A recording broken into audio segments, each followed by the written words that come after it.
Imani Williams arrived at Iron Vale Academy with her grandfather's faded GI and a scholarship she never applied for, the acceptance letter bearing a cryptic warning. Legacy earns more than blood. They destroyed Moses Carter 20 years ago, and now someone wanted his granddaughter inside their elite walls where Ryder Thompson's black belt crew immediately marked her for destruction. What these privileged predators didn't know was that the quiet scholarship girl with secondhand gear carried more than her grandfather's techniques. She carried his unfinished war, and Iron Vale was about to discover that some fights skip generations, waiting for the right moment to settle old scores. Just before we get back to it, I'd love to know where you're watching from today, and if you're enjoying these stories, make sure you're subscribed, because tomorrow's special episode is one you definitely don't want to miss. The alarm clock buzzed at 5:30 in the morning, cutting through the silence of the cramped apartment like a blade. Imani Williams rolled over on her narrow bed, her hand instinctively reaching for the worn leather bag beside her nightstand. Inside, carefully folded with the reverence of a sacred relic, lay her grandfather's old GI. The white fabric had yellowed.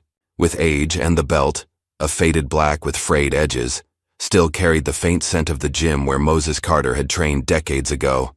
She held the GI against her chest for a moment, feeling the weight of memories it carried. Her grandfather had been gone for 3 years now, but his presence lingered in every fiber of that uniform. The apartment around her was small, just 2 bedrooms, a kitchenette, and a living room that doubled as her makeshift training space. Posters of old martial arts champions covered the walls, most of them featuring her grandfather in his prime. Moses Carter, 1997 national champion, they read, a title that had been stripped from him under circumstances her mother refused to discuss. Imani, breakfast, her mother called from the kitchen. Across town in the affluent Riverside district, luxury cars glided through the gates of Iron Vale Academy. BMWs, Mercedes, and Teslas dropped off students dressed in pristine white GIs, their belts ranging from bright white to deep black. The academy itself was a monument to martial arts excellence, glass walls, polished floors, and equipment that gleamed under professional lighting. These students moved with the confidence of those who had never questioned their place in the world. Ryder Thompson stepped out of a midnight black Porsche, his black belt tied with military precision. At 19, he was Iron Vale's golden boy. 6 feet tall, blonde hair perfectly styled, and a record that had college scouts calling daily. Behind him emerged Lana Mitchell, her auburn hair pulled back in a sleek ponytail, and Kai Summers, whose muscular frame made him look older than his 17 years.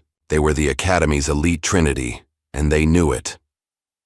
Another day in paradise, Ryder said, adjusting his GI with the casual arrogance of someone who had never faced real adversity. Back in the Williams apartment, Imani's mother, Denise, was staring at an envelope that had arrived in yesterday's mail. Her hands trembled slightly as she read the contents for the 3rd time. "Imani, come here," she called, her voice carrying a strange mixture of excitement and confusion. Imani emerged from her room, now dressed in jeans and an old tournament t-shirt from one of her grandfather's competitions. "What is it, Mom?" Denise held up the letter, her dark eyes wide with disbelief. "It's from Iron Vale Academy. They're offering you a full scholarship." The words hit Imani like a physical blow. Iron Vale Academy was the most prestigious martial arts school in the state, the kind of place that produced Olympic hopefuls and professional fighters. It was also the kind of place that cost more per month than her mother made as a nurse's aide. "But we never applied," Imani said, taking the letter from her mother's hands. The paper was thick, expensive, with the Academy's logo embossed in gold. But it was the handwritten note at the bottom that made her blood run cold. "Legacy earns more than blood. What does that mean?" Denise asked, reading over her daughter's shoulder. Imani shook her head, but something deep in her gut told her this had everything to do with her grandfather. Moses Carter had attended Iron Vale decades ago, before his mysterious fall from grace. Before the accusations that had destroyed his reputation and driven him to train in underground gyms for the rest of his life. "I don't know," she lied, folding the letter carefully. "But this is my chance, Mom. This could change everything." The first day at Iron Vale Academy felt like stepping into another world. Imani stood at the entrance, Her grandfather's old gym, bag slung over her shoulder, watching as students flowed in and out of the glass doors like they owned the place. Her bus pass was still warm in her pocket, a reminder of the 3 transfers it had taken to get here from her neighborhood. The US. Lobby was all marble and chrome with trophy cases lining the walls. Photos of champions smiled down at her, their victories immortalized in gold frames. She searched the faces for any sign of her grandfather, but found nothing. It was as if Moses Carter had been erased from Iron Vale's history. "You must be our scholarship student," a voice said behind her. Imani turned to find a woman in her 40s approaching, clipboard in hand and a smile that didn't quite reach her eyes. She was tall, professionally dressed with the kind of polished appearance that screamed administration. "I'm Mrs. Patterson, the student coordinator. Welcome to Iron Vale." The smile widened, but the warmth remained absent. "Let me show you to your locker." The locker room was a testament to privilege, individual stalls with mahogany doors, heated floors, and mirrors that covered entire walls. Imani's assigned locker was in the back corner, wedged between 2 that clearly belonged to students who had been here much longer. The nameplates read, Thompson and Mitchell. As if summoned by her thoughts, the door swung open, and in walked the Trinity she had seen in the parking lot. Ryder Thompson noticed her first, his blue eyes scanning her from head to toe with the casual dismissal of someone evaluating livestock. "Well, well," he said, his voice carrying the practiced charm of someone used to being listened to. "You must be our charity case." Lana Mitchell elbowed him gently, though her smile held the same cold edge. "Don't be rude, Ryder. Welcome to the deep end, scholarship girl. Hope you can swim." Kai Summers said nothing, but his presence filled the space like a threat barely contained. He was the type who let his fists do the talking, and Imani could see the calculation in his eyes as he sized her up. Imani began unpacking her gear, acutely aware of how her mismatched equipment looked next to their pristine sets. Her gloves were duct-taped at the wrists, her shin guards held together with athletic tape, and her water bottle bore the faded logo of a gym that had closed 5 years ago. Each item told a story of making do, of training in basements and community centers, of a love for the art that transcended material wealth. The snickers were quiet but unmistakable. "Is that gear regulation?" Lana asked, though her tone suggested she already knew the answer. "It's what I have," Imani replied simply, refusing to let shame creep into her voice.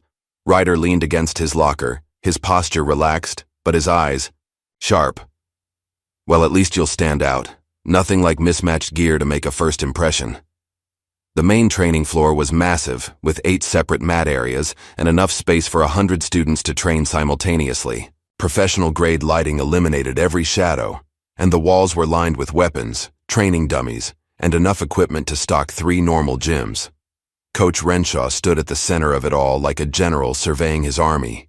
He was in his 50s, built like a former heavyweight fighter, with steel-gray hair and eyes that missed nothing. When those eyes fell on Imani, she felt stripped bare, analyzed, and filed away in some mental database. "So you're Williams," he said, his voice carrying the authority of someone who had never been questioned. "Moses Carter's granddaughter." The words hung in the air like an accusation. Every conversation in the immediate vicinity stopped, and Imani felt the weight of 50 pairs of eyes settling on her shoulders. "Yes, sir," she said, meeting his gaze without flinching.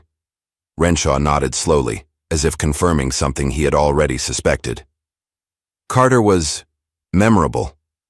Let's see if talent runs in the family. Beside him, Assistant Coach Mendez, a younger man with kind eyes and nervous energy, stepped forward. "Welcome to Iron Vale, Imani. We're glad to have you here." His warmth was genuine, and Imani felt some of the tension leave her shoulders. At least one person in this place seemed to see her as more than an inconvenience. The first class began with basic drills, movements that Imani had been practicing since she could walk. But here, everything was different. The rhythm was foreign, the techniques modified from what her grandfather had taught her in their makeshift dojo at home. She found herself constantly a half beat behind, her body wanting to flow where the instruction demanded rigidity.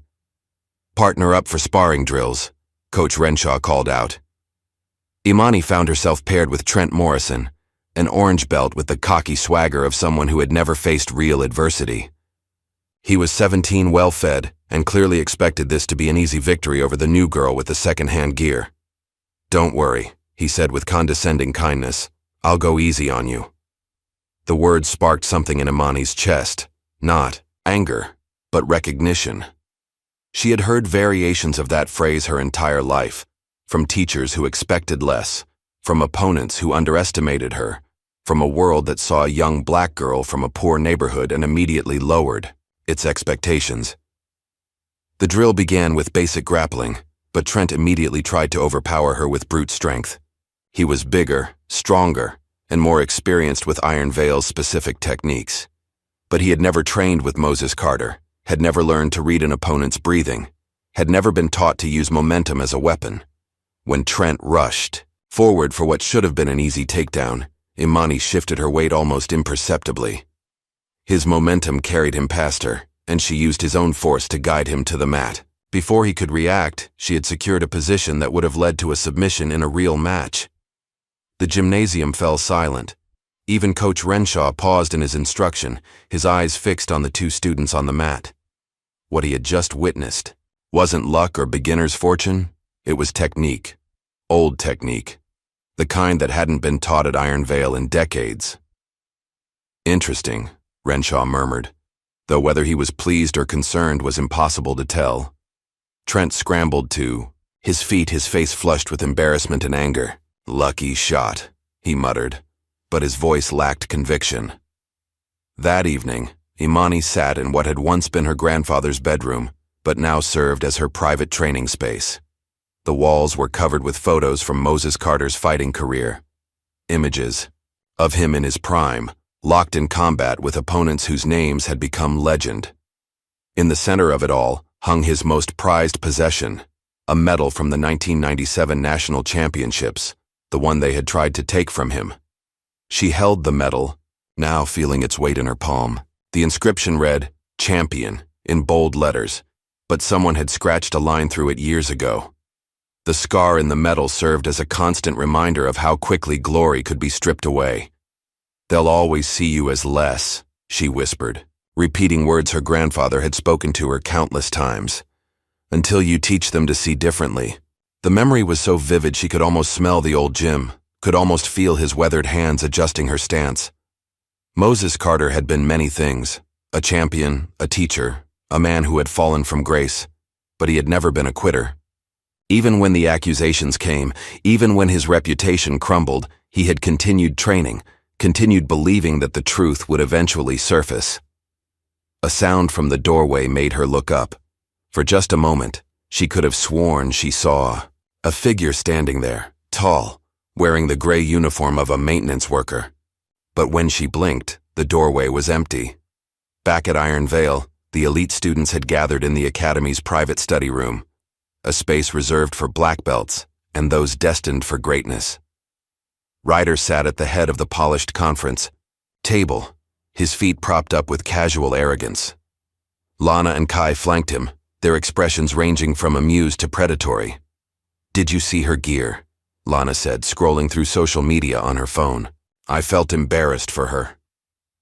"The gear doesn't matter," Kai said, his voice flat and dangerous. "Did you see that move she pulled on Trent?" Ryder waved dismissively. "One lucky technique doesn't make her a threat. She's nobody special, just another charity case trying to prove she belongs." But Lana wasn't so sure. Something about the way Imani had moved nagged at her, like a song she couldn't quite remember. The technique had been fluid, almost dance-like, completely different from Iron Veil's rigid methodology. She had seen something similar before, in old tournament footage she had studied for technique analysis. "What if she's not nobody?" Lana asked quietly. Ryder fixed her with a stare that could have frozen water. "Then we make sure she becomes nobody. This is our house, our rules. Some scholarship kid isn't going to change that." Meanwhile, in the depths of Iron Veil Academy, an old man pushed a janitor's cart through the empty hallways.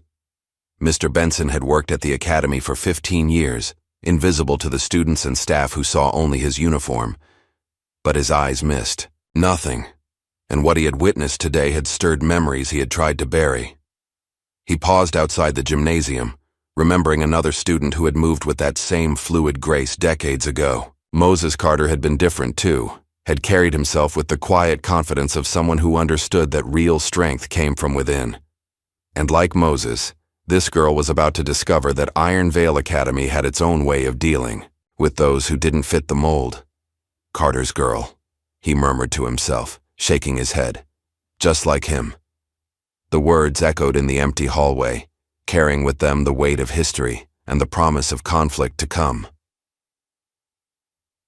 The next morning arrived with the kind of gray sky that promised rain but never delivered. Imani walked through Iron Veil's gleaming hallways with the cautious awareness of someone who sensed they were being watched. After yesterday's unexpected success in sparring, she could feel the shift in atmosphere around her. Conversations. That stopped when she approached. Glances that lingered a moment too long. Smiles that didn't reach their owner's eyes. Her locker stood open, just as she had left it the night before. But something was wrong. The familiar weight of her water bottle felt different in her hands, and when she unscrewed the cap, the sharp chemical smell that hit her nostrils made her recoil instantly. Bleach. Someone had filled her water bottle with bleach. Imani looked around the locker room, searching for any sign of who might have done this. A few students were changing nearby, but their conversations continued without pause, their expressions innocent of any wrongdoing. No one acknowledged what had happened. No one offered help. The message was clear. She was alone in this place. "Everything okay?" asked a voice behind her. Imani turned to find Jonas Webb approaching, his brown hair disheveled, and his white belt tied with the careful precision of someone still learning the proper knots. He was probably 16, tall and lanky in the way of teenagers who hadn't quite grown into their frames, with intelligent eyes behind wire-rimmed glasses. "Someone thought it would be funny to season my water," Imani said, holding up the bottle so he could smell the chemical tang. Jonas's face darkened with genuine anger. "That's messed up. You should report it." "To who? You think anyone here cares what happens to the scholarship kid?" The question hung between them like a challenge. Jonas looked around the locker room, taking in the studied indifference of the other students, and seemed to understand exactly what kind of environment Imani had walked into. "Yeah," he said quietly, "I guess you're right." As Imani dumped the contaminated water down the drain, her mind drifted back 20 years to a different time, a different place. She was 7 years old again, standing in the basement of her grandfather's house, which he had converted into a makeshift dojo. The concrete floor was covered with puzzle piece mats that didn't quite fit together, and the walls were lined with mirrors salvaged from a demolished dance studio. "Balance, little warrior," Moses Carter said, his voice carrying the patience of someone who had spent a lifetime teaching. Fighting isn't about being the strongest or the fastest. It's about being where your opponent doesn't expect you to be. Young Imani circled him on the mat, her movements careful and deliberate. Even at 7, she moved with an unusual grace, her body seeming to flow from position to position without the choppy transition that marked most beginners. "They're going to try to put you in a box," Moses continued, his weathered hands moving, in slow hypnotic patterns that she mirrored instinctively. "Tell you how you should move, how you should think, who you should be, but water doesn't fit in boxes, does it?" "No, Grandpa." "That's right. Water finds the cracks, the spaces others can't see. It doesn't fight the rock, it wears it down. Remember that when the world tries to make you hard." The memory faded as Imani returned to the present, but the lesson remained.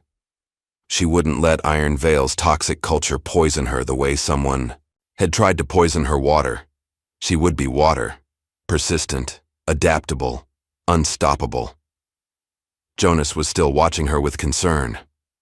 "Look, I know I'm just a white belt and you probably don't need advice from me, but..." He glanced around to make sure no one was listening. "The black belts here, they protect their territory. They don't like outsiders, especially ones who show them up in front of the coaches." "Is that a warning?" "It's a heads up. Ryder, Lana, and Kai, they've got reputations to protect. Scholarships, sponsorships, college offers. Someone like you coming in here and showing skills they didn't expect. It makes them nervous." Imani appreciated his honesty, even if she didn't need it. She had grown up understanding that she would have to work twice as hard for half the recognition, that every opportunity would come with a price attached. Iron Vale was just another battlefield in a war she had been fighting her entire life. That evening, as Imani sat at the kitchen table, working on homework, her mother approached with the worried expression she had worn since the scholarship letter arrived. "Baby, maybe we should think about this more carefully," Denise said, settling into the chair across from her daughter. "That school, those people, they're not like us." "What's that supposed to mean?" "You know what I mean. Rich kids, rich families. They play by different rules, and when someone like you starts winning, they change the game." Imani looked up from her textbook, studying her mother's face. Denise Williams had worked 3 jobs to keep them afloat after Moses died, had sacrificed everything to give her daughter opportunities she had never had. But there was something else in her expression now, fear that went deeper than simple concern for her daughter's well-being. "Mom, what aren't you telling me about Grandpa? About what really happened to him?" Denise's hands trembled slightly as she reached for her coffee cup. "Your grandfather was a proud man. Sometimes pride makes people do things they shouldn't do, say things they shouldn't say. That's not an answer. It's the only answer I can give you right now." Denise's voice carried a finality that shut down further conversation. "Just be careful, Imani. We don't need to fight anymore. That life ended with your grandfather." But Imani wasn't sure she had a choice in the matter. The next day's training session brought a new challenge. Coach Renshaw announced a power shift drill, a rotating sparring exercise where each student would face multiple opponents in succession. It was designed to test adaptability and endurance, but Imani suspected it was really designed to put her in her place. "Williams," Renshaw called out, his voice carrying across the gymnasium. "You're up first. Kai, you're her partner." Kai Summers stepped onto the mat with the confidence of someone who had never lost a match that mattered. He was bigger than Imani, stronger, and had been training at Iron Vale since he was 12. His parents owned a chain of sporting goods stores and had been generous donors to the Academy's expansion fund. In other words, he was exactly the kind of student Iron Vale was designed to produce. "Don't take this personally," he said as they touched gloves, but his smile suggested he very much wanted her to take it personally. The match began with Kai attempting to use his size advantage to control the pace. He pressed forward aggressively, trying to back Imani against the edge of the mat where his reach would give him an even greater advantage. It was a sound strategy against most opponents, overwhelming them with power and leaving them no room to maneuver. But Imani had learned to fight in spaces much smaller than this, against men much larger than Kai. Her grandfather's basement dojo had been cramped and crowded with equipment, forcing her to develop a style that relied on economy of movement rather than wide, sweeping techniques. As Kai rushed forward for what should have been a decisive takedown, Imani shifted her weight and used his momentum against him. But this wasn't the simple redirect she had used against Trent. This was something more sophisticated, a technique that seemed to bend the laws of physics by turning Kai's strength into a weakness. She trapped his arm in an improvised hold that shouldn't have been possible given their size difference, applying pressure to a nerve cluster that most students wouldn't learn about until they reached advanced brown belt level. Kai found himself immobilized, his face contorting in surprise and pain. The gymnasium fell silent. Even the coaches stopped their conversations to stare at the 2 figures on the mat. What Imani had just demonstrated wasn't part of Iron Vale's curriculum, wasn't something that could be learned from textbooks or video tutorials. It was old knowledge, the kind passed down through generations of fighters who understood that technique could overcome raw power. "Where did you learn that?" Coach Renshaw asked, his voice sharp with something that might have been suspicion. "My grandfather taught me," Imani replied simply, releasing the hold and helping Kai to his feet. Renshaw's eyes narrowed almost imperceptibly. "Your grandfather taught you a lot of things, apparently." The words carried an undertone that made the hair on the back of Imani's neck stand up. There was history there, old wounds that hadn't fully healed. But before she could ask what he meant, Renshaw had already moved on to the next pair of students. The victory over Kai should have earned her respect, but instead, it painted an even larger target on her back. By the end of the day, Imani's locker contained 2 more threatening notes. Get out before you get broken, and some lessons hurt more than others. She was crumpling up the second note when a shadow fell across her locker. Mr. Benson stood there, his janitor's cart parked nearby, holding something in his weathered hands. Without a word, he handed her a folded piece of paper and walked away. The paper was old, yellowed with age, and bore the header of a martial arts tournament from 1997. At the center of the flyer, in bold black letters, was her grandfather's name, Moses Carter, champion. But it was the symbol at the bottom that caught her attention. A stylized iron fist surrounded by flames, the same symbol she had noticed etched into various places around the academy. That evening, Imani found herself drawn back to Iron Vale after hours. She used the keycard from her scholarship packet to enter through the side door, moving through the darkened hallways with the stealth her grandfather had taught her. The building felt different in the darkness, less polished, more honest somehow, as if the shadows revealed truths that the fluorescent lights had hidden. The symbol on the tournament flyer led her to the basement levels, areas of the academy that most students never saw. Down here, the walls were older, the construction less refined. It was as if Iron Vale had been built on top of something else, something from an earlier era. She found the door behind a stack of old exercise equipment, heavy iron painted black, with the same flame-wreathed fist symbol carved into its surface. The lock was old but well-maintained, and her scholarship keycard shouldn't have worked on it. But somehow it did.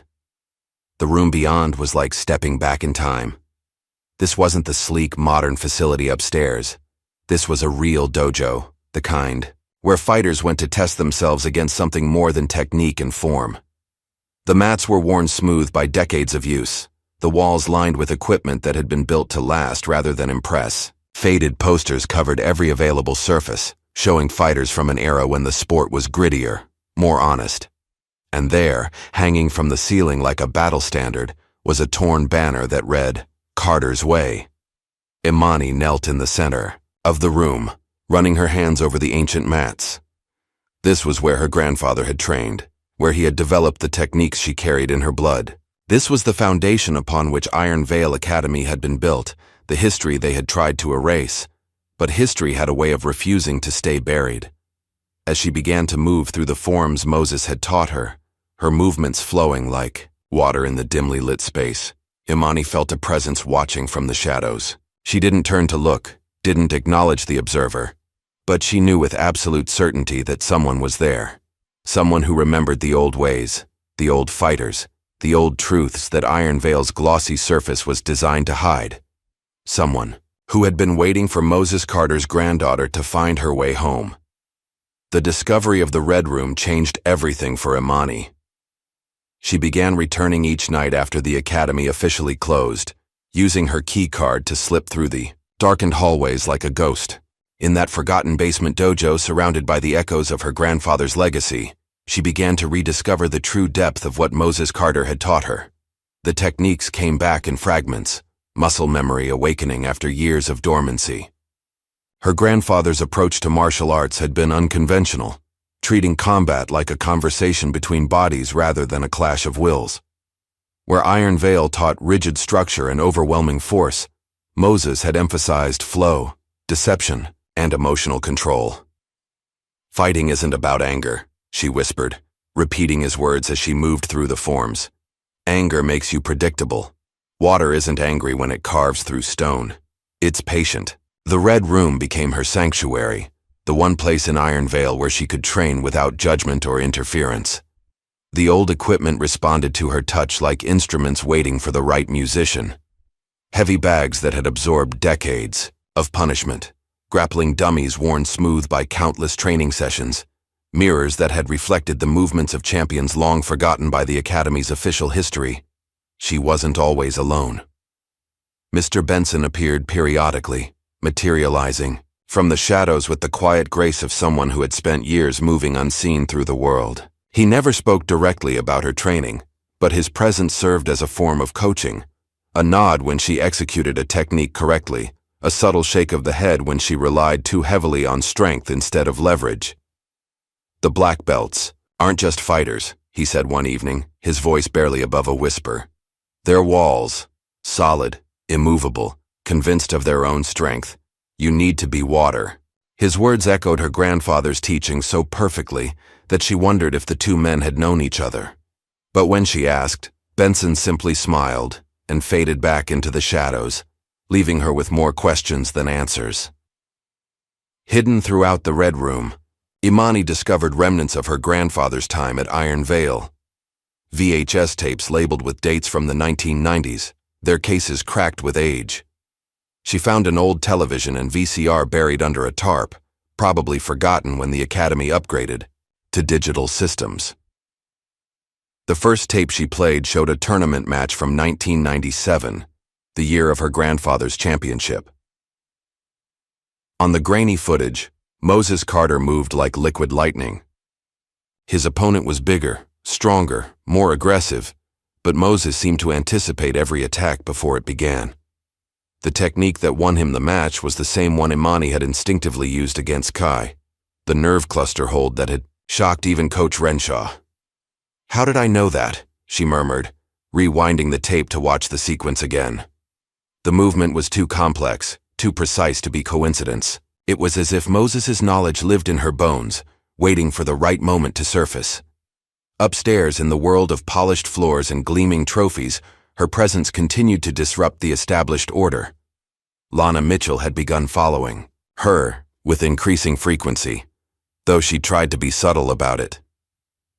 During classes, between training sessions, even in the locker room, Lana's eyes tracked Imani's movements with the intensity of someone studying a particularly interesting puzzle. It was during one of these surveillance sessions that Lana captured something unexpected. Hidden behind a pillar, she recorded Imani practicing alone after hours, her phone camera catching the fluid grace of movements that definitely weren't part of Iron Vale's curriculum.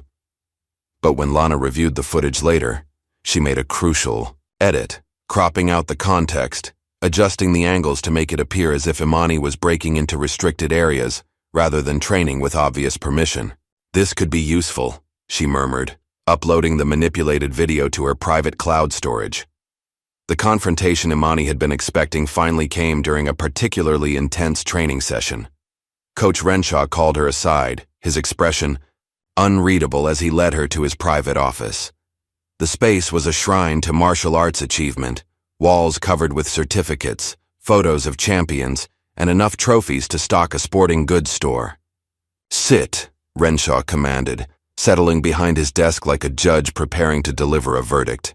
Imani remained standing. "Is there a problem, Coach?" "That depends on your definition of problem." His fingers drummed against the desktop, a nervous habit that seemed at odds with his usual composure. "That technique you used against Kai, the nerve compression hold. Where exactly did you learn it?" "I told you. My grandfather taught me." "Moses Carter taught you a lot of things, apparently. Things that aren't part of any standard curriculum." Renshaw leaned forward, his eyes sharp with something that might have been suspicion or fear. "Tell me, Miss Williams, what else did your grandfather share with you about his time at Iron Vale?" The question hung in the air like a trap waiting to be sprung. Imani understood intuitively that her answer would determine how the rest of her time at the academy would unfold. Too much honesty might reveal secrets she wasn't ready to expose. Too little might convince Renshaw that she knew more than she was saying. "He didn't talk much about the past," she said carefully. "He was more focused on teaching me to be better than I was yesterday." Renshaw studied her for a long moment, then nodded as if accepting her answer while clearly not believing it. "Well, yesterday's techniques won't serve you well in today's competitions. I'd suggest focusing on what we teach here, rather than dwelling on outdated methods." The dismissal was clear, but as Imani turned to leave, Renshaw's voice stopped her. "Oh, and Miss Williams? The Academy has security cameras throughout the building. Just something to keep in mind during your evening studies." The threat was subtle but unmistakable. Renshaw knew about her late-night training sessions, which meant he probably knew about the Red Room. But if he wanted to stop her, why hadn't he simply revoked her access? What was he waiting for? That evening, as Imani made her way to the basement, she was surprised to find someone waiting for her in the Red Room. A figure sat cross-legged in the center of the old mats, wearing a dark hoodie that obscured their features. For a moment she thought it might be Mr. Benson, but something about the posture was wrong. "You move like him?" the figure said without looking up. The voice was young, male, with an accent that suggested years of careful education. "Moses Carter. I've seen the tapes." The stranger stood, pulling back his hood to reveal a face Imani recognized from academy photos. This was Kai's older brother, Elijah Summers, supposedly expelled 3 years ago for academic misconduct. He was older than Kai, probably 22 or 23, with the same muscular build but different eyes. Where Kai's gaze held casual cruelty, Elijah's eyes carried the weight of someone who had seen too much too young. "You're supposed to be gone," Imani said, not moving closer but not backing away either. "I am gone. Officially. But some of us find it hard to stay away from places that shaped us." He gestured to the old equipment surrounding them. "This room, this history.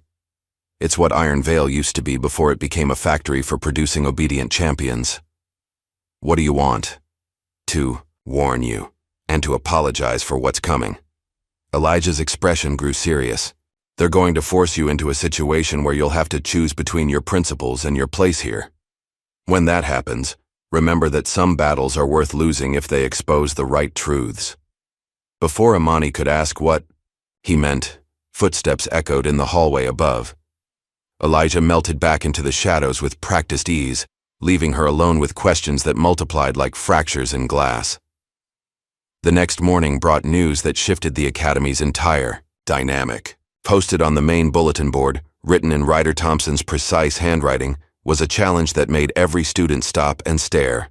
Iron Veil Gauntlet Challenge. Imani Williams versus 5 opponents.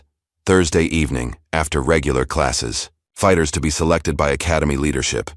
Rules: traditional Iron Veil regulations, no rest between matches, victory by submission or forfeit only. The gauntlet was a brutal tradition, supposedly discontinued years ago due to safety concerns.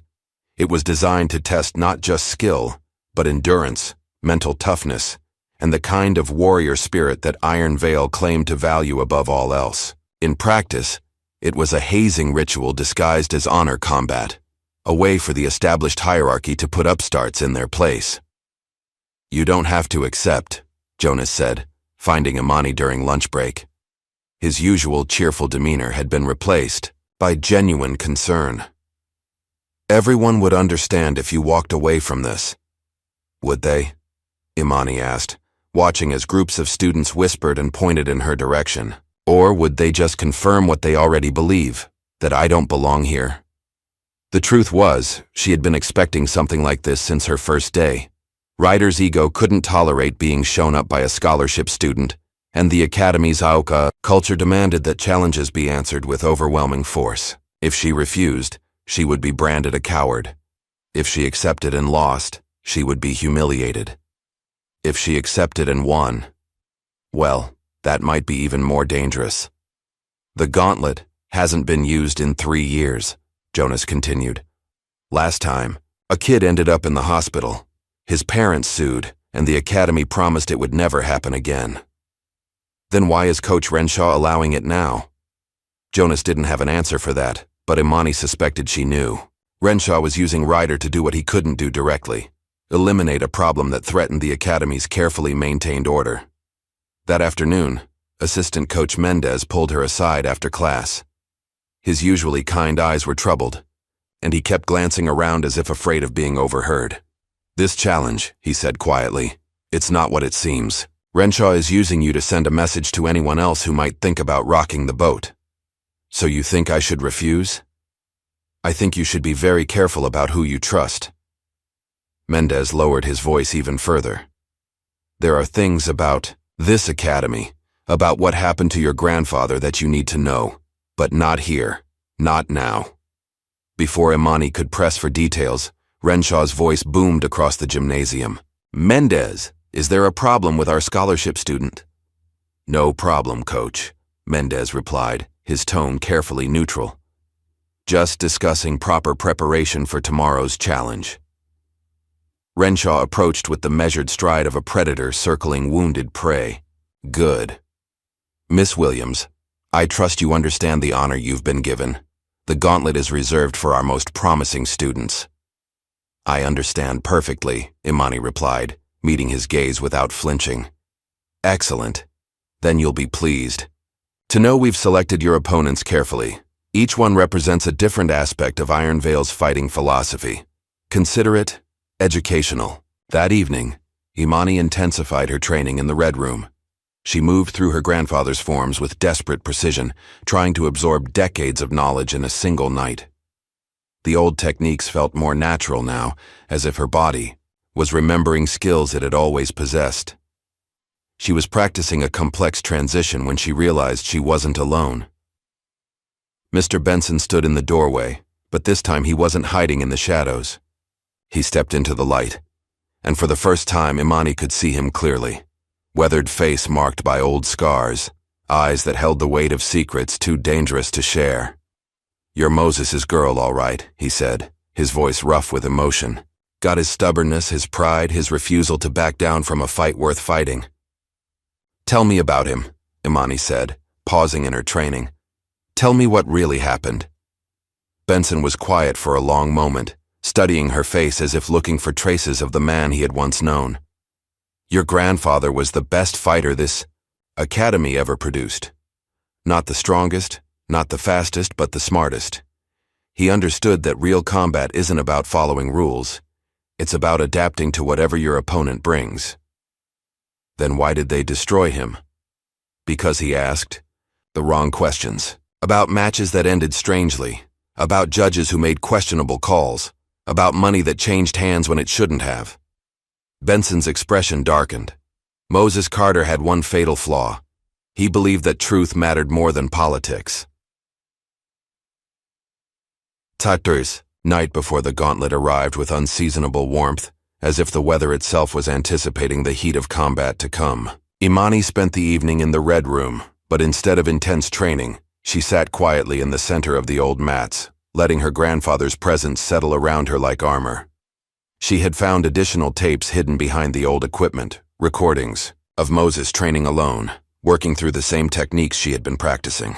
Watching him move was like seeing her own reflection across time, the same fluid grace, the same instinctive understanding of leverage and timing. "Tomorrow, they'll try to break you," she whispered to the empty room, echoing words Moses had spoken in one of the recordings. "But you can't break water. You can only redirect it." The gauntlet was scheduled for 7 p.m. after regular classes ended and most of the younger students had gone home. But word had spread, and by 6:30, the main gymnasium was packed with spectators, academy alumni, advanced students. Even some parents had gathered to witness what many expected to be a systematic dismantling of the scholarship student who had dared to challenge Iron Veil's established order. Ryder stood at the center of it, all playing the role of gracious host while his eyes held the cold satisfaction of someone about to watch an enemy destroyed. He had chosen the 5 opponents carefully, each one designed to exploit a different weakness or push Imani past her breaking point. "Ladies and gentlemen," he announced, his voice carrying easily across the crowded gymnasium. "Tonight, we witness the revival of an Iron Veil tradition, the Gauntlet Challenge. 5 fighters, no rest, victory by submission or forfeit only."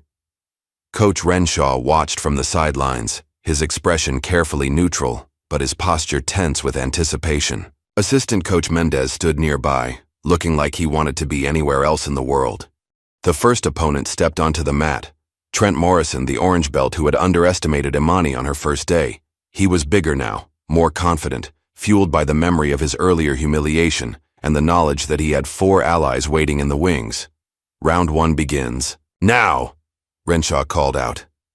Trent rushed forward immediately, trying to use his size advantage to overwhelm Imani before she could establish her rhythm, but she had learned from their previous encounter, had studied the patterns of his aggression in the weeks since.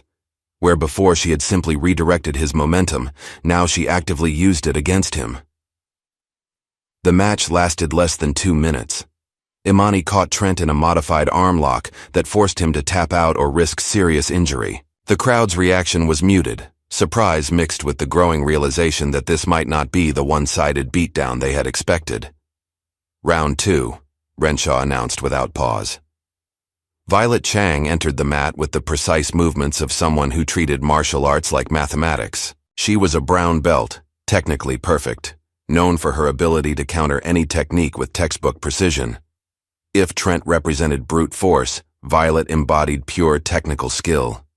The second match was a chess game played at fighting speed. Violet anticipated Imani's unconventional techniques and responded with classical counters, forcing longer exchanges that tested both fighters' endurance. But Moses Carter's training had emphasized adaptation above all else, and Imani began varying her style mid-technique, shifting from her grandfather's flowing approach to Iron Veil's rigid structure, and back again.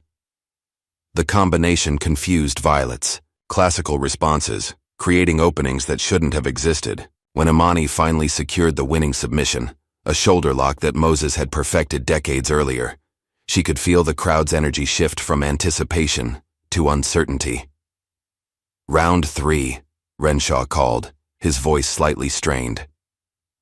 Kai Summers approached the mat with grim determination, his usual swagger replaced by focused intensity. This was personal for him, revenge for the humiliation Imani had dealt him in front of Coach Renshaw and the entire class. He was bigger, stronger, and more experienced, but more importantly, he was angry. The third match was brutal. Kai targeted Imani's shoulder from the opening seconds, using his weight advantage to grind her down through sustained pressure. Every technique she attempted, he countered with pure aggression, turning the contest into a test of endurance rather than skill. Imani's shoulder began to burn, then ache, then scream with each movement. She could feel the joint loosening under Kai's relentless assault, could sense the crowd's growing excitement as they smelled blood in the water. This was what they had come to see. The scholarship student broken down, piece by piece, until she had no choice but to quit. But just when it seemed she would have to forfeit, Imani remembered Lana's whispered tip from weeks earlier. Kai's weak right knee, injured in a skiing accident the previous winter. As he pressed his attack favoring his strong left side, she shifted her weight and swept the compromised joint with surgical precision. Kai went down hard, and Imani secured a submission hold before he could recover. The crowd fell silent, the implications of what they were witnessing finally sinking in. This wasn't going according to script. "Round 4, Renshaw announced, but his voice carried a note of something that might have been respect. The fourth opponent shocked everyone, including Imani. Jonas Webb stepped onto the mat, his face pale with anguish, his movements reluctant, and apologetic. "I'm sorry," he whispered as they touched gloves. "They said if I didn't fight, they'd make sure I never got my black belt. My scholarship depends on it." Imani understood immediately. Jonas was being used as a weapon against her. His friendship turned into another form of torture. The cruelest part wasn't that she had to fight him, it was that she had to choose between her own advancement and his future. The match began with both fighters holding back, neither wanting to hurt someone they cared about. But the crowd grew, restless, and Renshaw's voice cut through the gymnasium like a blade. "This is combat, not a dance recital. Fight or forfeit." Jonas threw a half-hearted combination that Imani could have easily countered into a submission. Instead, she let him connect, taking the hit and stumbling backward as if it had more impact than it did. The crowd roared its approval, and she signaled her forfeit. "Round 5, Renshaw called, his satisfaction evident. Lana Mitchell entered the mat with conflicted emotions written across her face. She had been watching Imani's performance with growing admiration, recognizing in the scholarship student something she had been missing in her own training: authenticity. Iron Veil had taught her to fight by the numbers, to follow formulas, and execute techniques with mechanical precision. But Imani fought with heart, with instinct, with the kind of flowing creativity that couldn't be learned from textbooks. The final match began with both fighters testing each other, feeling for weaknesses and openings. Lana was technically superior, her years of Iron Veil training evident in every movement. But she was also wrestling with doubts that had been building for weeks, doubts about the Academy's methods, about her own motivations, about the kind of fighter she wanted to become. When Imani finally caught her in a submission hold, a triangle choke that tightened gradually, rather than explosively, Lana had a choice to make. She could fight it, possibly break free, certainly make Imani work harder for the victory, or she could accept what was happening and choose a different path forward. "I'm done with them," she whispered, just loud enough for Imani to hear. The tap-out sent shockwaves through the crowd. Lana Mitchell, daughter of Academy donors, future collegiate champion, had just surrendered to a scholarship student who had been training at Iron Vale for barely a month. Imani stood in the center of the mat, bleeding from a dozen small cuts, her shoulder throbbing with each heartbeat, barely able to remain upright. She had won 4 matches and forfeited 1, which should have been enough to complete the gauntlet with honor intact. But as the crowd began to disperse, Ryder Thompson's voice echoed across the gymnasium. "Not quite finished yet," he said, stepping onto the mat with the cold smile of someone who had saved the best for last. "The gauntlet traditionally ends with the challenger facing the Academy's top student. That would be me." Imani looked to Coach Renshaw for confirmation, but his expression offered no relief. This had been planned from the beginning. 5 opponents to weaken her, then Ryder to deliver the final humiliation. "I can barely stand," she said, not as a complaint but as a simple statement of fact. "Then you should have thought of that before." "Embarrassing my academy," Ryder replied, his voice carrying across the now silent gymnasium.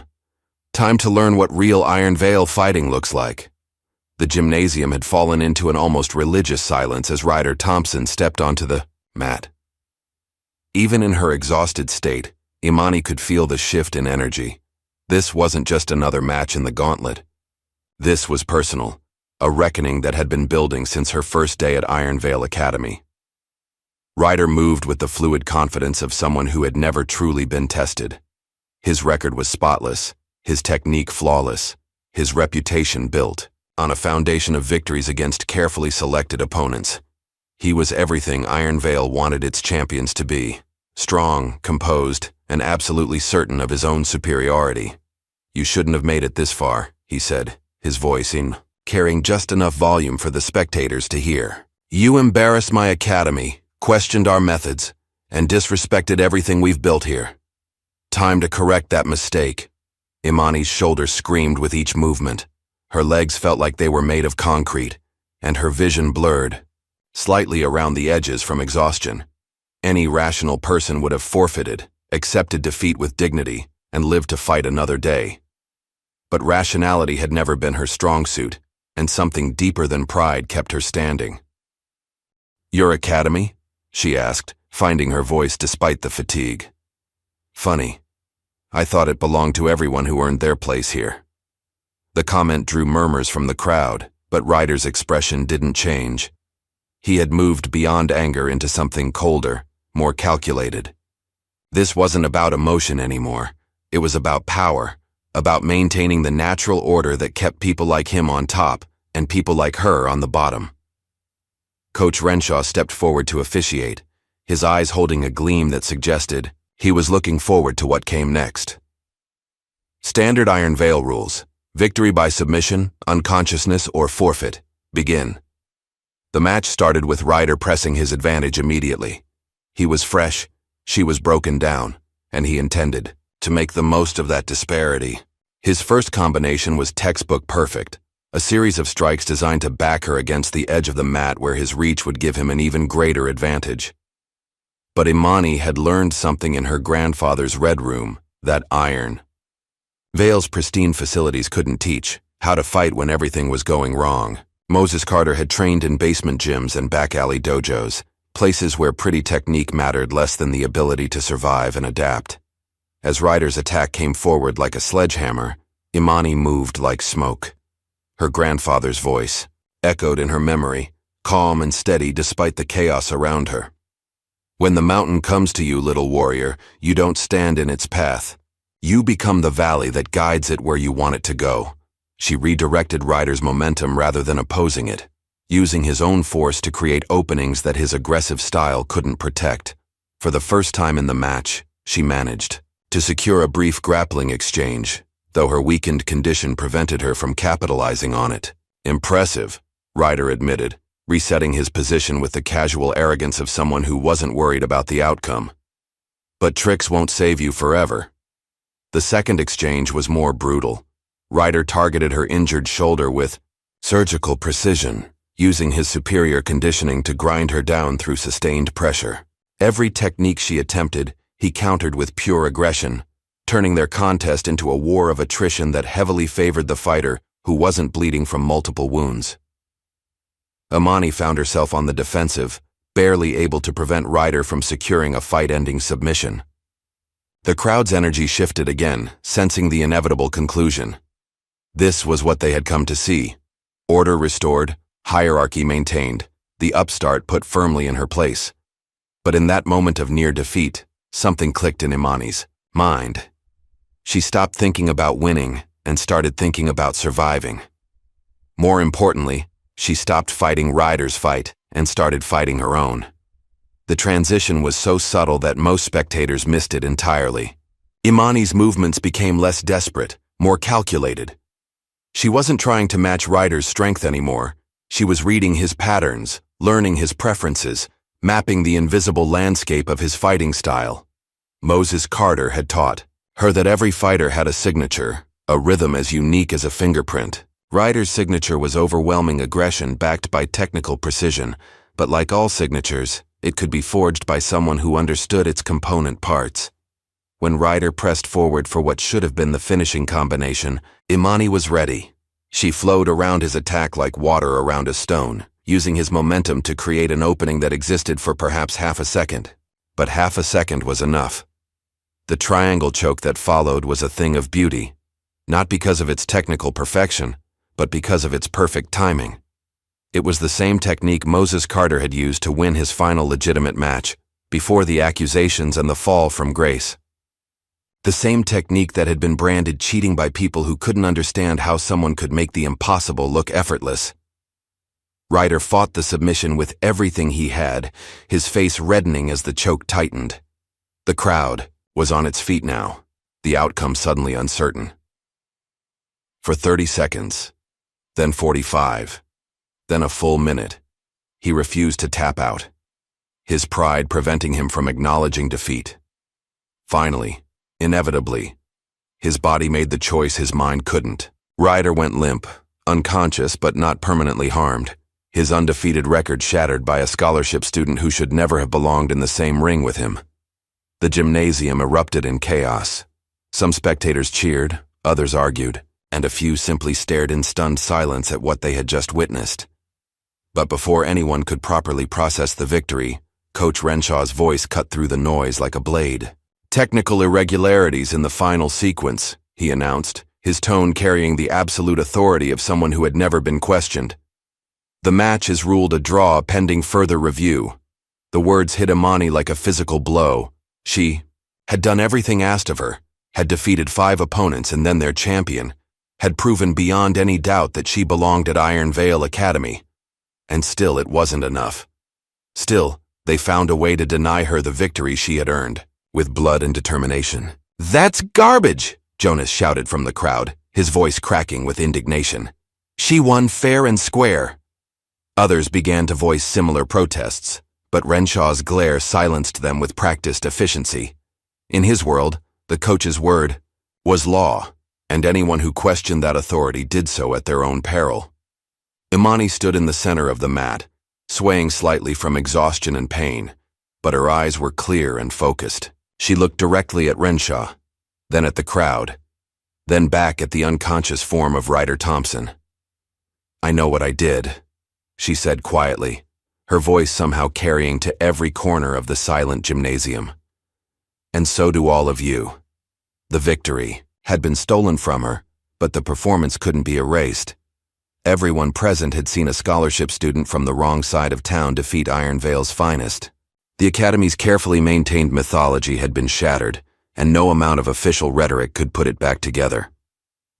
As the crowd began to disperse, many of the students approached Imani with congratulations and expressions of support. For the first time since arriving at Iron Vale, she felt like she belonged somewhere, accepted by people who had witnessed her prove herself under impossible circumstances. But the celebration was short-lived. Later that night, As Imani made her way to the Red Room for what had become her nightly ritual, she discovered that someone had been there before her. The old training equipment was overturned, the VHS tapes scattered and broken, the mirrors cracked into spiderwebs of reflected light. On the wall where the Carter's Way banner had hung, someone had spray-painted a simple message. "You were warned. Walk away, or history will repeat." The days following the gauntlet brought an unsettling calm to Iron Vale Academy. On the surface, everything appeared normal. Classes continued, students trained, coaches maintained their authority. But underneath the polished veneer, something fundamental had shifted. Word of Imani's performance had spread beyond the academy, walls drawing attention from people who preferred to operate in the shadows. Jonas found Imani during lunch break, his usual cheerful demeanor replaced by nervous energy. He kept glancing around as if expecting to be overheard, his food untouched on the tray before him. "There's something you need to know," he said quietly, "about how things really work here." Imani looked up from her own barely touched meal. The events of the past week had left her drained, physically and emotionally. Her shoulders still ached from Kai's assault, and the destruction of the Red Room felt like a personal violation. "I'm listening." Jonas leaned closer, his voice dropping to barely above a whisper. "There's a group here. They call themselves the Brotherhood. It's not official, not written down anywhere, but they control everything that matters. Scholarships, sponsorships, tournament selections, even some of the judging. Who's involved? Renshaw, obviously. Some of the board members. A few alumni who donate big money." Jonas paused, struggling with what to say next. "And students. The ones who prove they're willing to play the game, to protect the academy's interests even when it means doing things that aren't exactly legal." The implications hit Imani like a cold wave. Everything she had experienced, the sabotage, the threats, the biased officiating, wasn't random harassment by jealous students. It was systematic, organized, designed to maintain a power structure that benefited the connected few at the expense of everyone else. "How do you know all this?" Jonas's expression grew haunted. "Because they tried to recruit me. After I helped you with the kids' self-defense classes, after I stood up for you during the gauntlet. They said I showed the right kind of loyalty, that there were opportunities for people who understood how to be team players." "What did you tell them?" "That I needed time to think about it." He looked directly at her, his eyes reflecting a mixture of fear and determination. "But I've already decided. Whatever they're offering, it's not worth becoming the kind of person who destroys people like you for asking inconvenient questions." Their conversation was interrupted by Lana Mitchell approaching their table. Since her decision to forfeit during the gauntlet, she had been treated as a pariah by her former friends, though she seemed oddly relieved by the isolation. "Mind if I sit?" she asked, not waiting for an answer before sliding into the empty chair beside Jonas. Imani studied her carefully. Trust didn't come easily in a place where loyalty could be bought and friendships weaponized, but something in Lana's demeanor suggested genuine remorse for her previous actions. "I owe you an explanation," Lana said, her voice steady despite the obvious difficulty of the confession. "About the surveillance, the manipulated footage, all of it. I'm listening. My father was one of the Brotherhood's biggest supporters until about 2 years ago. He funded their activities, helped cover up their mistakes, even provided legal protection when things got messy." Lana's hands trembled slightly as she spoke. Then he started asking questions about where the money was really going, about matches. That ended strangely, about students who disappeared from the program without explanation. Jonas leaned forward, intrigued despite the danger of being associated with this conversation. "What happened to him?" "Car accident. Single vehicle, late at night, on a road he'd driven 1,000 times before." Lana's voice was flat, emotionless, but her eyes betrayed the pain she was trying to hide. "The police called it driver error, said he fell asleep at the wheel, but he'd been receiving threatening phone calls for weeks before it happened."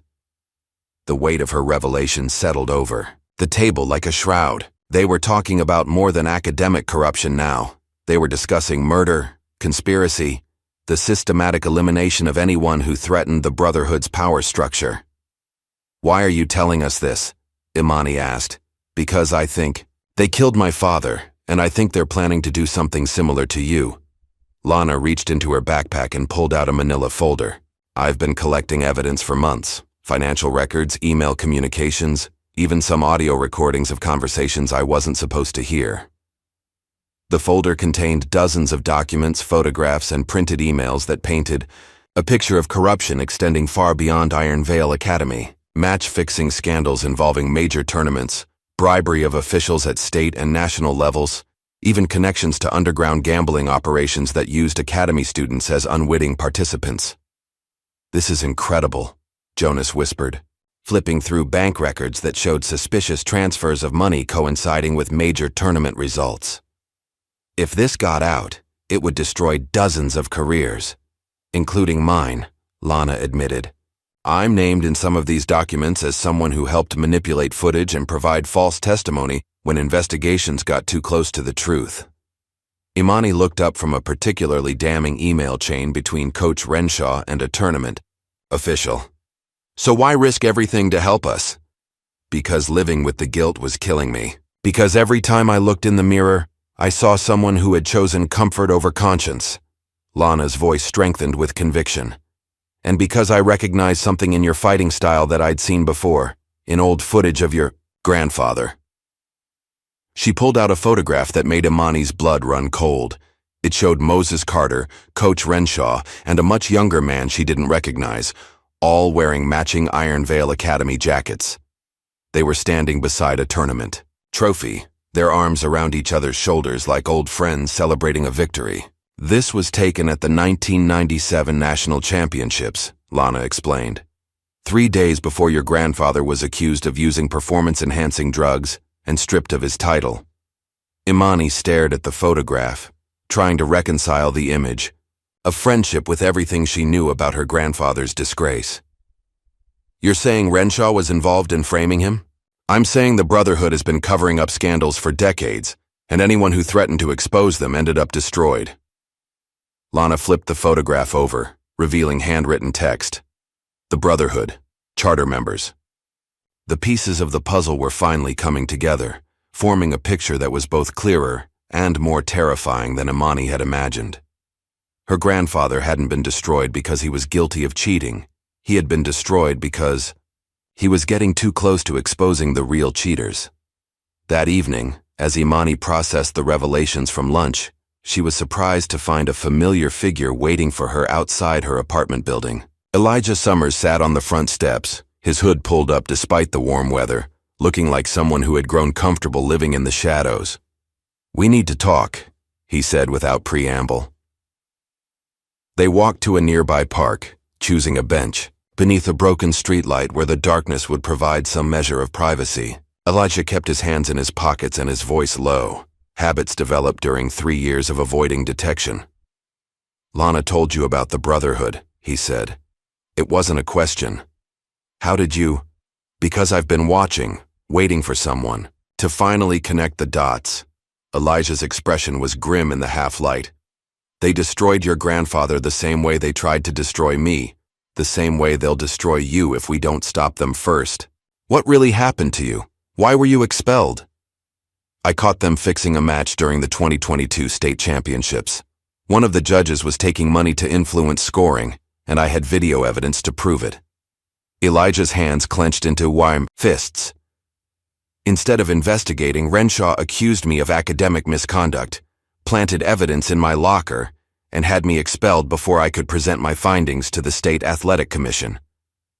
But you stayed hidden. Why?"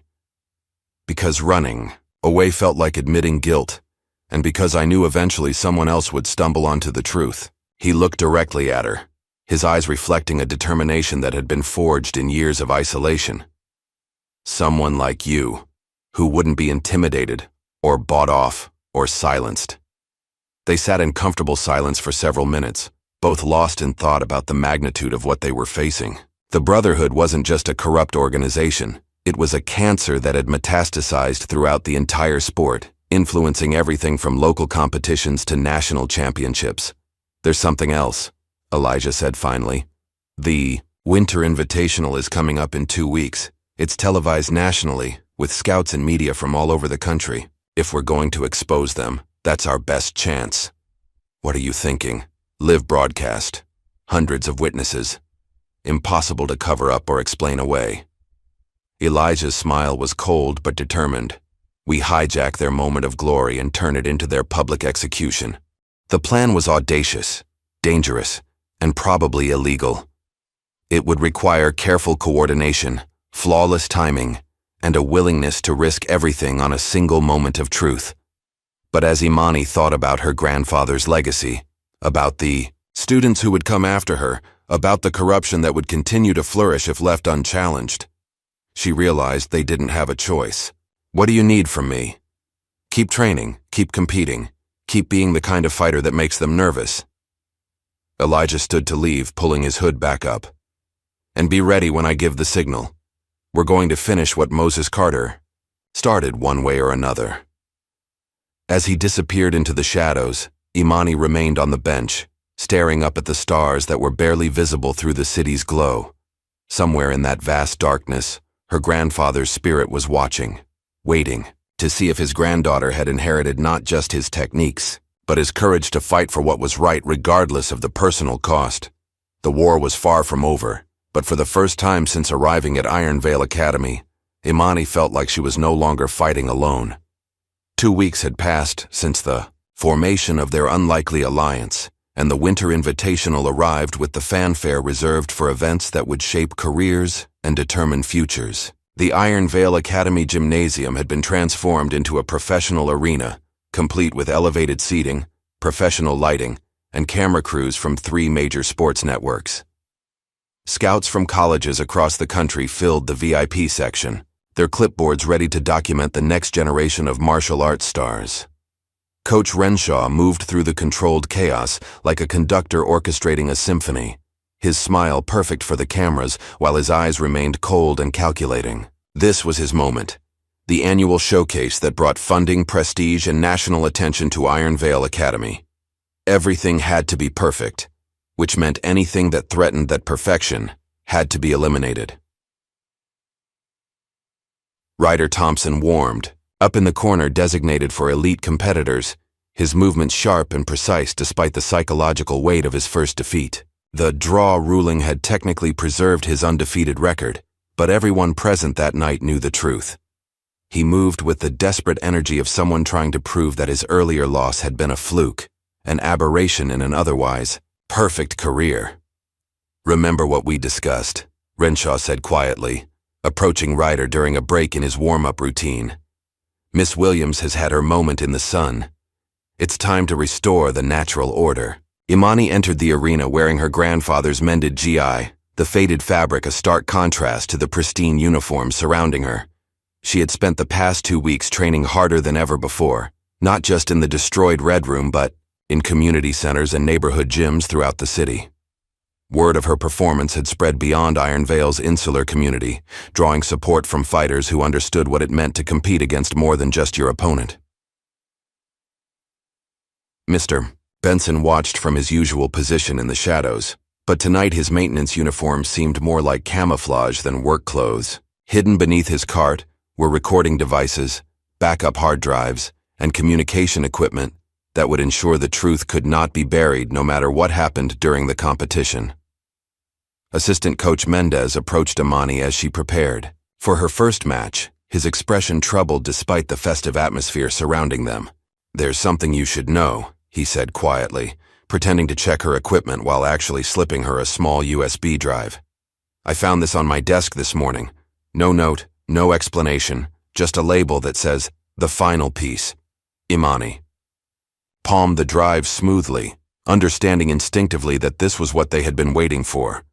The evidence that would complete their case against the Brotherhood and finally vindicate her grandfather's memory.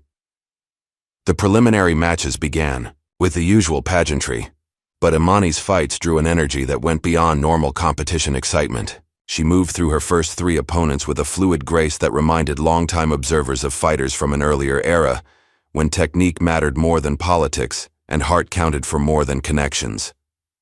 Between matches, Jonas and Lana worked their way through the crowd, positioning themselves near the broadcast control room according to Elijah's carefully orchestrated plan. They moved casually, like spectators seeking better viewing angles, but their true purpose was far more significant.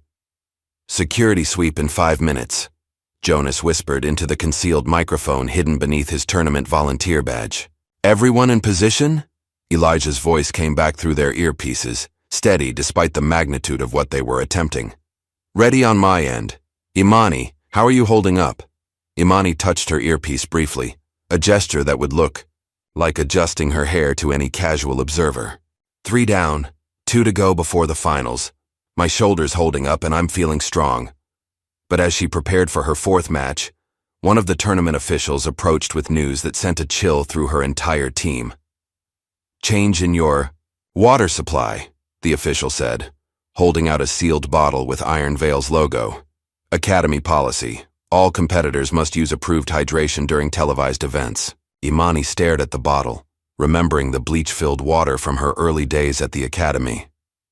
But refusing would draw attention they couldn't afford, and accepting meant trusting that their enemies wouldn't risk obvious sabotage during a nationally televised event. "Thank you," she said, taking the bottle but not immediately drinking from it. Jonas watched the exchange from across the arena, his expression growing alarmed as he recognized the official as someone who had been present during several of the suspicious meetings documented in Lana's evidence files. "Don't drink that," he said urgently into his microphone. "Repeat, do not drink that water." But Imani was already engaged with her 4th opponent, a technically gifted fighter from a rival academy who had no connection to Iron Veil's corruption, but represented a legitimate challenge to her tournament hopes. The match was grueling, testing both fighters' endurance and skill in ways that drew appreciative murmurs from the scout-filled crowd. It was during this fight that Jonas made a crucial decision. He intercepted another official carrying an identical water bottle toward the fighter's area, confronting him directly despite the risk of exposure. "What's in the bottles?" Jonas demanded, his voice carrying enough authority to make the official pause. "Standard electrolyte solution. What's it to you, kid?" Jonas grabbed the bottle and unscrewed the cap, immediately detecting a faint chemical odor that confirmed his worst fears. "This is drugged. You're trying to sabotage her performance." The official's expression shifted from annoyed confusion to something much more dangerous. "You don't know what you're talking about, son.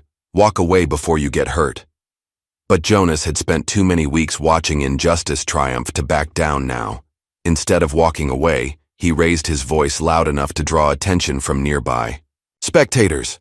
This man is trying to drug our fighters. Someone call security." The confrontation created exactly the kind of scene that broadcast directors loved.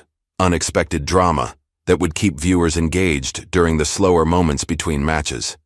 Cameras swung toward the altercation, capturing both Jonas's accusations and the officials' increasingly desperate attempts to control the situation. In the broadcast control room, Lana watched the monitors with growing excitement. This wasn't part of their planned exposure, but it was creating the perfect distraction for what came next. "Now," she whispered into her microphone, "while all the cameras are on Jonas." Elijah's fingers flew over his laptop keyboard, uploading years of collected evidence to every social media platform simultaneously while hijacking the arena's internal communication system. Within seconds, the same damning documents that had convinced Lana to switch sides were flooding the internet, tagged with hashtags that would ensure maximum visibility. But the real masterstroke came when the arena's main screen suddenly cut away from the tournament brackets to display a video that made the entire crowd gasp in recognition. It was security footage from 1997, showing a young Moses Carter in heated conversation with Coach Renshaw just hours before the championship match that would destroy his career. The audio quality was poor, but advanced enhancement software had made the conversation audible to anyone willing to listen. "I won't be part of this anymore," Moses's voice echoed through the arena speakers. "These kids deserve honest competition, not predetermined outcomes." "You'll do what's best for the academy," Renshaw replied, his voice cold with threat. "Unless you want your granddaughter to grow up knowing her hero was a coward who walked away when things got difficult." The implication was clear. Moses Carter had been blackmailed into compliance, threatened with exposure of manufactured evidence unless he agreed to lose the championship match that would have cemented his legacy. The crowd erupted in chaos. Reporters pushed toward Coach Renshaw, demanding answers to questions he had hoped would never be asked. Tournament officials struggled to maintain order, while secretly communicating with off-site handlers who were probably already planning their own escapes. In the midst of the pandemonium, Imani found herself face-to-face with Ryder Thompson on the tournament mat. The finals had begun almost without notice, the two fighters who had defined Iron Vale's internal conflict now representing much larger forces in a battle that transcended sports entirely. "Still think you belong here?" Ryder asked, his voice lacking its usual confidence as the scandal unfolded around them. "More than ever," Imani replied, settling into her fighting stance with the calm certainty of someone who had finally found her true purpose. The match that followed was unlike anything the tournament had ever seen. Two fighters at the peak of their abilities, representing not just different academies but different philosophies about what martial arts should be. Ryder fought with textbook precision, every technique perfect according to modern standards. Imani fought with flowing creativity, channeling decades of accumulated wisdom through movements that seemed to bend reality itself. The crowd fell silent as the match progressed, mesmerized by a level of skill that transcended the corruption and politics surrounding it. Even the reporters stopped asking questions, recognizing that they were witnessing something that occurred perhaps once in a generation. When Imani finally secured the winning submission, the same triangle choke that had defeated Ryder 2 weeks earlier, the arena exploded with appreciation that had nothing to do with academy loyalties or sponsor obligations. This was pure recognition of excellence, the kind of moment that reminded everyone why they had fallen in love with martial arts in the first place. But instead of celebrating, Imani released the hold early and helped Ryder to his feet, her expression compassionate rather than triumphant. "You're better than them," she said quietly, her words meant for him alone. "Don't let their corruption define who you become." The aftermath of the Winter Invitational unfolded with the swift brutality of a house of cards collapsing. Coach Renshaw was led away in handcuffs before the evening news cycle began, his carefully constructed reputation crumbling under the weight of evidence that painted him as the architect of decades of systematic corruption. The FBI had been investigating the Brotherhood for months, and Elijah's data dump provided the final pieces needed to bring federal charges. Ryder Thompson sat in the Academy's empty locker room 3 days later, staring at the suspension letter that effectively ended his competitive career. The investigation had revealed his participation in multiple instances of match fixing, though prosecutors acknowledged that he had been coerced into compliance through threats against his family's financial security. "I'm sorry," he said when Imani found him there, his voice hollow with genuine remorse. "For everything. The harassment, the sabotage, the way we treated you from day one." Imani settled onto the bench beside him, her championship medal heavy in her hands. The victory felt different now, colored by understanding of how much corruption it had required to expose. "We all made choices," she said simply. "What matters is what we choose to do next." Jonas knocked on the doorframe, his expression cautious, but hopeful. The past few days had been a whirlwind of media interviews and investigation meetings, but he had emerged from it all with a surprising offer. "They want me to help rebuild the Academy's youth program," he announced, still seeming amazed by his own good fortune. "Turns out there's funding available for instructors who actually care about teaching kids self-respect, along with self-defense." The irony wasn't lost on any of them. Jonas, the awkward white belt who had been targeted for recruitment by the Brotherhood, was now being entrusted with shaping the next generation of fighters. His genuine love for the art, combined with his proven integrity under pressure, made him exactly the kind of teacher Iron Vale needed if it hoped to survive the scandal. Lana appeared in the doorway behind him, her expression reflecting the complex emotions of someone who had lost everything she thought she wanted and discovered something much better in its place. "My new academy called," she said, holding up her phone with a smile that reached her eyes for the first time in months. "They want me to start next week. Clean slate, honest competition, coaches who actually care about developing character along with technique." She had chosen to transfer to a smaller academy across town, one founded by former Iron Veil students who had left years earlier after becoming disillusioned with the Brotherhood's influence. Her father's life insurance money, freed from legal limbo by the criminal investigation, would fund scholarships for underprivileged students who showed promise both on and off the mat. Mr. Benson emerged from the shadows one last time, his maintenance uniform replaced by a simple suit that suggested he had shed more than just his janitor's disguise. The investigation had revealed his true identity, a former federal agent who had been working undercover for 3 years, building the case that would eventually bring down the Brotherhood. Moses would be proud, he said, approaching Imani with something that looked like a metal case. This belongs to you now. Inside the case was her grandfather's original 1997 championship medal, the one that had been stripped from him based on fabricated evidence. The State Athletic Commission had formally restored his title the previous day, along with a public apology that would never fully repair the damage done to his reputation, but at least acknowledged the truth. "Keep it," Imani said, closing the case and pushing it back toward him. "Grandpa's real legacy isn't made of metal." She gestured toward the academy around them, where new students were already beginning to arrive for classes taught by instructors who had been vetted for integrity, rather than connections. The Iron Veil Academy name would survive, but everything else about the institution was being rebuilt from the ground up. 2 weeks later, Imani stood in what had once been her grandfather's basement dojo, now expanded and properly equipped with funding from the legal settlements that had emerged from the Brotherhood's collapse. The space had been transformed into a community training center, open to anyone who wanted to learn regardless of their ability to pay. A nervous 11-year-old girl stood in the doorway, clutching a registration form and looking like she wasn't sure she belonged there. She was small for her age, dressed in second-hand clothes with the kind of quiet determination that Imani recognized immediately. "Are you the teacher?" the girl asked, her voice barely above a whisper. "I'm a teacher," Imani replied, kneeling down to meet the child at eye level. "What's your name?" "Keisha. Keisha Jackson. My mom said you might be able to help me learn to protect myself."